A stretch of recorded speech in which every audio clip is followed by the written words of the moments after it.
What's new, crew? Welcome back to my channel. If you're new, my name is Cassandra. Today we are going to be talking about things that I learned during Pantry Challenge and kind of changes I want to do moving forward, and kind of just like a recap of all of the information that I was able to gather for the last couple of weeks during Pantry Challenge. So if you didn't know about Pantry Challenge or what I was doing, I was trying to do my best to eat out of my pantry and my freezers over the course of January to gain information on how much food my family actually consumes in a 1 month period. We always do once a month grocery shopping, so that's not new for my family, but we try our best to grow as much as our own food as possible, to locally source it, fish a lot, hunt a lot for our meat, or buy our meat in bulk. So I really just wanted to gather as much information as I possibly could, and that's what we're going to be talking about today. One thing I learned is that I definitely want to preserve some eggs this year in the spring when we have a big gluttony of eggs. I want to water glass some eggs just to get them on the shelf. It's a great way to get a protein source, a sustainable protein source on the shelf that's going to require no canning or anything like that. And it'll come in handy even if we don't want to just like crack them or scramble them. It'll be good to have for baking and things like that through the winter months when they are not laying quite as much. I also learned that I am really terrible at stocking condiments on my storage shelf. I'm way better at this during the summer months when we're grilling a lot, doing a lot of marinade meats and whatnot. But because I started making a lot of my own things from scratch, I kind of just ignored regular condiments that I don't make myself that we still use all the time, like soy sauce and ketchup and things like that. So that's something I really want to make sure that I'm focusing on this year, is buying an extra, getting them up on the shelf, and getting a little bit of a stockpile of condiments that we use all the time. The main ones probably being like soy sauce, maple syrup, I guess you could consider peanut butter as something like that, and ketchup for sure. Maybe even a little bit of mustard. We use mustard to make homemade mayo, so we need that around. So it just kind of depends on what your family needs and whatnot. They might be different than mine, but definitely realizing I don't have any of those on the shelf right now, and that's an area I need to do better on in 2024. I'm also realizing that I thought I had complete meals up on the storage shelf, and for some things I definitely do, but there are other meals that we have all of the time that during Pantry Challenge I thought for sure I have to have gnocchi on the shelf, and I would go down and I have no gnocchi on the shelf, even though we love to do a gnocchi soup. We do that probably once a month. So the fact that I didn't have any on the shelf and that's a staple meal for us was kind of eye-opening, realizing that there were things I thought for sure I had down there I definitely didn't. So just realizing that I needed to have more complete meals that we eat all the time, and making sure that I have some of those staple ingredients on the shelf, and just kind of like making sure that I'm not just assuming that I have it because we eat it all the time. Because I found a lot during Pantry Challenge, I would send my husband or my oldest daughter downstairs on the shelf and say, hey, can you go grab this for me? And they would come up and go, yeah, it's definitely not on the shelf. So just realizing that maybe I need to do better at taking a better inventory of my storage shelf and kind of broadening what I'm actually storing long term. I also realized that our more emergency long-term food storage needs to be beefed up a little bit. I knew heading into this challenge that I really should have done a bulk grains haul prior to this, but I had not. We had already been very low on certain things after the holidays, but I decided that I was just gonna go in with what I had, and what I had is what I had, and we would just make it work. So realizing that I need to make sure that we are storing more 5-gallon buckets. A big goal I have probably heading into February is making sure that I'm getting more 5-gallon buckets and keeping those full. Within talking with my husband, trying to figure out what was going to work best for us, is to make sure that we have one 5-gallon bucket that's always full, one 5-gallon bucket that is always a backup, and then our regular smaller portion that we keep in the pantry upstairs. So that would be, we always have some up in the pantry here, and then we have 2 buckets downstairs that are always ready to be rotated. That way we're making sure that we always have things that are rotating, and we always have a full stocking pantry. We have 4 children, and we are just now getting to the stage where our kids aren't necessarily toddlers anymore. We have some more grown children. Our oldest is 8 and our youngest just turned 1. So just trying to realize what food storage actually needs to look like for our large family has been really important, and that was a whole reason why we decided to do the pantry challenge to begin with, was to get updated information on how much food our family would actually need to consume, specifically in an emergency or maybe a job loss or something like that. How much food do we really need to have set aside? How much household items do we really have to have set aside? I also learned that having some likes and wants on the shelf is really important. You cannot always make everything 100% from scratch. Things happen. If you watched my grocery hauls for January, I talked about how some of my kids were just starting to get sick, and then I got sick, my husband got sick. It was a really long month where it just felt like it dragged on and on and on, and I was not always able to set extra time aside to make sure that I was making those extra little things from scratch. These are some homemade Cheez-Its that I made for the kids yesterday, and I just didn't always have time when everybody was sick to make sure that I was making Cheez-Its and cookies and muffins and all of those things to throw in lunch boxes or for snacks. So we ended up going through a lot of the fruit and the vegetables, which I probably would have preferred anyway if everybody was sick anyway, just to give our body a little bit more of an immune boost. But the other thing I learned was that my family already goes through a lot of fresh fruit and vegetables. I wrote it down here so I'd be able to tell you more on what my family goes through in a typical month for fresh fruit and vegetables. If we're just eating normally with my regular homemade snacks and things, how long these would last. So in a typical month, we would go through about 15 to 20 pounds of apples, about 8 pounds of carrots, probably 10 to 15 pounds of potatoes, 2 to 3 bunches of bananas twice. So about 4, maybe 5 bunches of bananas for an entire month. And that's not mentioning the grapes and the fresh berries or the frozen berries or anything like that. So it's a lot of fresh fruit and vegetables. Plus we go through probably 4 English cucumbers and just other random odds and ends, maybe 6 pounds of pears or something like that, just depending on where prices are. It's a lot of fresh fruit and a lot of fresh vegetables. And I learned we would have to double that for a month for my family to not change the way we eat at all. So that was a huge eye-opener, and probably the thing that shocked me the most was realizing that we would have to double all of that for an entire month if I were to not make any other snacks whatsoever. And that was kind of sobering to realize how much that actually is, how much that would actually have to be to store or grow or anything. I've also learned that I don't always want to put all my eggs into one basket. Meaning that when I'm preserving things, we typically, with our fresh garden produce, or if I'm buying something from the farmer's market, I will blanch it and freeze it. I do that with a lot of our fresh vegetables. I don't have a pressure canner. I don't pressure can right now. It's something that I'm going to be learning before garden season, hopefully. But having a frozen option and a canned option is something that's really important to me now.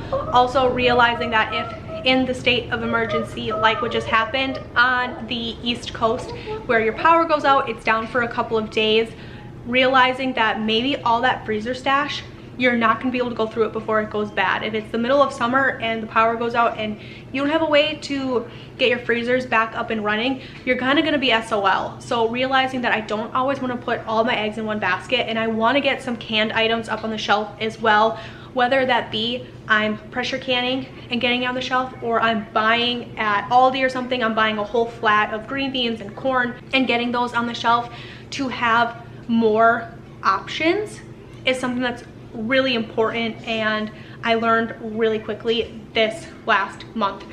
We will always gravitate towards our frozen vegetables. That's what we like. That's why I do it that way. We don't always like the canned vegetables. We like the texture better of frozen vegetables. So I know that if I do can some green beans or some corn or whatever it is, or I buy it from the store, it's actually probably going to be more long-term storage, because we're not going to gravitate to use that all the time. So it's something that I will be buying, sticking away, and it'll be there for when we really need it during an emergency, or just every once in a while to make sure that we're rotating things properly. We need to do a lot better at storing fats, whether that be coconut oil or olive oil specifically. Olive oil goes in pretty much all of my bread products that I make, my pizza crusts, my breads, a lot of our rolls and things. I don't store nearly enough of that. I actually didn't have any extra on my pantry shelf, and that's starting to become a little bit of an issue. This is my big olive oil that I buy in bulk. It is 2.98 liters.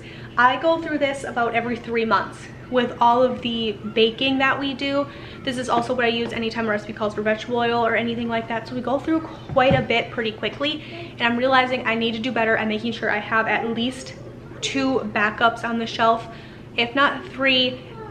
Olive oil, oils in general, is something that goes rancid, but I'm learning now that I'm going through it quickly enough where that's not really an issue for me. I need to be stocking it more regularly and making sure that we have more things to rotate, more things to fall back on, because if you don't have oil, you don't have flour, you don't have sugar, you're not going to be able to make all of those lovely things from scratch, because you're just not going to have the ingredients to be able to do so. So making sure that I have those basics, those basic staples of ingredients, that little pyramid on the bottom that everything else is built from, I need to make sure that that solid bottom pillar is stocked and always readily available, because then I can make all of the other things that I need to from those very basic ingredients. One of the other things is yeast. I was talking about in a recent video that my bread hasn't been rising the way it normally does. One of you guys said, hey, your yeast is probably old, and you're definitely right. That's 100% what it was. I didn't realize that I was to the very bottom of my yeast container, and I just bought new yeast, but I was out of yeast, completely out of yeast, for probably a week and a half, 2 weeks, and I actually made a special trip into Sam's Club just for yeast. That's all I bought, was just yeast, because I couldn't get through the rest of Pantry Challenge without it. So realizing that I probably need to start buying double the amount of yeast when I go to Sam's Club, getting even more yeast in the freezer, because I am going through it so quickly, and that's another one of those bottom pillar ingredients. I am making sourdough. I have sourdough, but we're not loving the way it tastes right now. We're still playing around with it a little bit, learning more and more every time I make something with it. So we're not really into the whole sourdough thing, at least not yet. That could change. I've also had people saying thank you for saying that you don't love the taste of sourdough, because they felt like maybe there's something wrong with them, or that they were the odd ones out because they tried it and their family didn't like it either. It's definitely a different taste than normal bread. So if you're in that camp too, hi. We are still learning and trying to find a way that we like it, because I love the health benefits. I love that it's sustainable and that I don't always have to have yeast for things. I can use my sourdough starter. So we're going back and forth right now and trying different things, but for now we're still relying heavily on just normal yeast. So in conclusion, I learned a ton during Pantry Challenge. I learned that where I thought we were really prepared, we were probably actually only about 50% prepared from what I thought versus what we actually are needing. So that was a little bit of a sobering reality. A huge shift into 2024 is making sure that I am every month buying at least something to get up onto the storage shelf, even if it is only, you know, 1 or 2 cans of something, making sure that I'm making that a priority to put things up on the shelf. And that's not just food items. We also want to do better to stock on our household items, making sure that we always have backups of at least 1 or 2, and getting things on the shelf like toilet paper, paper towels, shampoo and conditioner, beauty products, hygiene products, all of those things, cleaning products, making sure that it's all up on the shelf. We're also starting to talk about possibly getting like medical supplies, making sure that we have at least some basic medical supplies up on the storage shelf. That way, if anything ever happened, an emergency happened, the power went out, whatever it was, tornadoes, literally anything. I know we live in the Midwest and tornadoes aren't really as common up here versus maybe in like Tornado Alley, but they do still happen up here. We do still have very bad windstorms where things can be flown in, or you can get caught, whatever it is. Just learning that to be prepared. We do live in the country. It does take a little bit of time for an ambulance to get out here, and if it were to be something really serious, having some basic medical supplies on hand and some basic medical knowledge is probably best for us. My husband and myself are both trained medically. He was trained through the Army, and then while he was in the Army actually paid for my tuition to go to school as well, and I have some medical certifications. So we are both have some basic medical knowledge.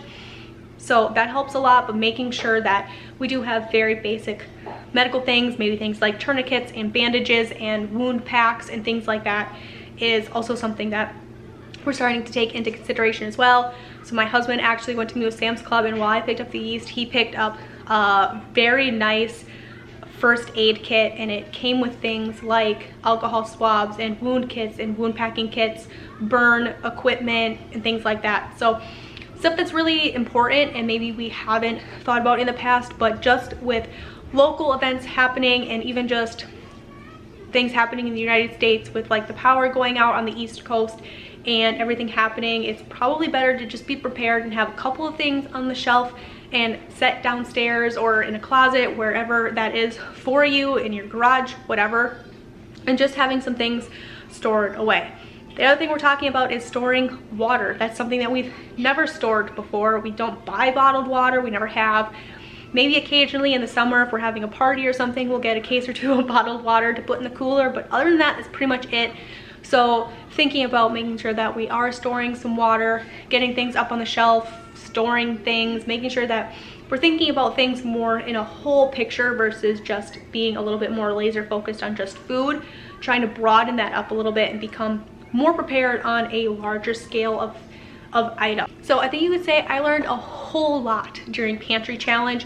That's why I'm really deciding that January isn't the end of Pantry Challenge for me. Heading into February, I really just want to hit the ground running, making sure that we're storing things, we are making sure that we're moving forward and know what I want to store. So I think you and I are going to go downstairs to the storage shelf together, and we're going to start making a list of things that I think would be really beneficial for my family personally to have on the storage shelf. We can talk about it, go back and forth a little bit, and then that way it can give you guys some ideas on maybe what you want to get on your storage shelf. And just remember, what's important for my family to have on the shelf and what's important for your family to have on the shelf could be completely different things if your eating style is a lot different than our eating style. Talk about this pretty often as an example, but you will see people when they talk about budget meals or long-term storage, they love to stock up on all the different kinds of beans. Well, my family doesn't like beans. The only kind of beans my family typically eats is like maybe a chili bean and chili, or like a kidney bean, or baked beans. That's really it. So you're not going to see me storing a lot of beans, but other families you'll see store a ton of beans because their family really likes beans. So that's just an example, but you might see me store things like corn and peas, and you don't like corn or peas, so that's something you're not going to put on your shelf. So we're probably going to be doing that next. I really want to make that list before I go once a month grocery shopping later this week. So that's my plan. The very last change I'm going to be making, I was talking to my husband about it, trying to figure it out, because we've been needing to go to Sam's Club since probably November, maybe October, but we decided to wait off because we wanted to get through the holidays, get through Christmas, get through all of our kids' birthdays, and then we would consider it in the new year. So we were just kind of scraping by with things that normally we would get from Sam's Club, but I was buying in smaller quantities from Aldi or something like that, where the price was not as great at Sam's Club, but just getting through. Now, we were talking about it because every time we go to Sam's Club, it's probably $500 or $600, if not more. And while that is kind of the reality of buying in bulk sometimes and having a grocery haul last, you know, 6 months or so, it can be hard to come up with just a large sum of cash all at once for groceries. And we don't want to have to do that anymore. So what I'm thinking about is, through this year, I'm thinking every 2 to 3 months, instead of doing a Walmart haul, I will probably just drive myself down to Sam's Club, which is over an hour away from where I live, which is why it can be difficult to get to Sam's Club as often as we would like as well. But I think throughout this year, every 2 to 3 months, I will drive down to Sam's Club. I'm gonna do a Sam's Club haul, buy some things in bulk, and do better at making sure that just every couple of months, I'm going down. That way, instead of a $600 bill, maybe it's only a $200 bill every couple of months. That's gonna keep the overall cost, I think, down a little bit. It's gonna take the shock of a Sam's Club haul down quite a bit, just going more regularly and buying things kind of in increments. But I think overall, it's actually gonna help us stock up a more healthy food supply, meaning more naturally, versus buying everything all at once, getting it up on the shelf, waiting for us to eat through it all and then doing it again. I think it's gonna leave us with extra things on the shelf, and it's gonna be a little bit more of a steady climb of progress, and it's gonna overall last longer for my family anyway. So that's a big change I wanna make in 2024. And I'm thinking that my first Sam's Club haul is probably going to be in February, and just going and get some basic things, build up that block of my food pyramid on the bottom row with all of my basic ingredients that I need, and then we'll move up to some different items. So kind of rambly today, but a lot of great information. I'm super happy that I decided to participate in this challenge. I learned so much this month, and I can't wait to hop into garden season, because all of this information, it's also going to help me learn what I need to put in the garden. That's going to be a whole separate video, because I don't want this video to be too long. So eventually over the next couple days, we're going to sit down and talk about how Pantry Challenge is going to impact what I'm growing in the garden, why I'm growing things in the garden, and how they're going to affect the orchard that's going out just in a couple of weeks, which is very exciting. We're putting a permaculture orchard out on the far half of our property behind the shop, and we have probably about an acre back there that we are just going to fill with a permaculture orchard. My husband has taken that project on as his. He's doing pretty much all the research on it. We ordered all of our trees, all of our berries, and a ton of our little ground plants. They're going in there. Our nitrogen fixers are ordered, all of that stuff. Very exciting. So lots of long-term food is going to be happening out on the other half of the property, and we are so excited about it. So make sure you subscribe if you want to see us putting in the permaculture orchard. Maybe I can convince my husband to sit down with me and talk about the permaculture orchard, how he came up with the design, and what plants we want to plant out there and why. If not, maybe I can have him write me some footnotes and I can talk to you guys about it. We'll see how he feels about getting on camera. But very excited to get out there. You guys will be out there, and I will show you guys planting. That's something my husband already said. Yes, we can definitely bring the camera out there and show the planting process, give a tour of the orchard once it's up, and talk about things out there too. So make sure you subscribe if you want to see that, and all the garden videos coming up here very shortly, and I'll catch you guys in another one.